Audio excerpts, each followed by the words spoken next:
হয় ইতিমধ্যে ৰাতিপুৱাৰ পৰা ভোট গণনা কাৰ্যসূচী আৰম্ভ হৈছিল আৰু এতিয়ালৈকে ভোট গণনা চলি আছে আৰু ইতিমধ্যে কিছু প্ৰাৰ্থী জয়ী হয় তেওঁলোকে নিজৰ সমৰ্থকসকলক লগত লৈ উৎসাহ দেখিবলৈ পোৱা গৈছে আৰু এগৰাকী আমাৰ প্ৰাৰ্থী আছে চেঙালীজাৰ আঞ্চলিক পঞ্চায়তৰ সদস্য তেওঁ ইতিমধ্যে জয়ী হয় তেওঁ কি কয় আমি তাৰ পৰা মন্তব্য কিছু জানিবৰ কাৰণে চেষ্টা কৰিছোঁ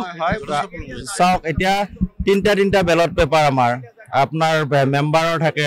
আঞ্চলিক সদস্যৰ থাকে ZPC থাকে তো গোটেইখিনি কৰোঁতে অকণমান সময় লাগিছে তেওঁলোকে ধুনীয়াকৈ কাম কৰি আছে ধুনীয়া শৃংখলাবদ্ধভাৱে আমাৰ কাউণ্টিং চলি আছে আমাৰ চেঙেলীয়া গাঁও পঞ্চায়ত ইতিমধ্যে শেষ হৈছে এতিয়া বৰহমপুৰ গাঁও পঞ্চায়ত চলি আছে আমাৰ পাথৰঘাট দুনি ZPCৰ ভিতৰত নিশ্চিতভাৱে বিজেপিয়ে কৰিব আৰু ইতিমধ্যে আগবাঢ়ি আছে আমাৰ প্ৰাৰ্থীসকল 90% টকা সংখ্যালঘু এৰিয়াত আপুনি জয়ী হৈছে কি ক'ব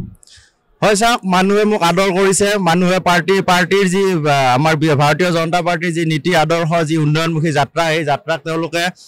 আদৰণি জনাইছে আৰু তেওঁলোকৰ লগত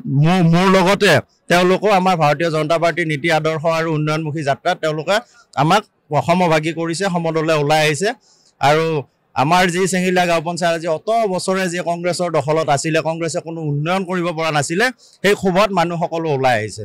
প্ৰথম কাম কি হ'ব আপোনাৰ প্ৰথম চাওক এনেকেতো ক'ব নোৱাৰিম সমস্যা বহুত আছে মই সকলোৰে লগত আলোচনা কৰিব লাগিব সন্মানীয় আমাৰ বিধায়ক মহোদয় আছে তেওঁলোকৰ লগত আলোচনা কৰি যিখিনি আমাৰ ডাঙৰ সমস্যা সেই ডাঙৰ সমস্যাখিনিৰ কথা আমি অৱগত কৰিম আৰু সকলো সমস্যা আমি সমাধান কৰাৰ কাৰণে চেষ্টা কৰিম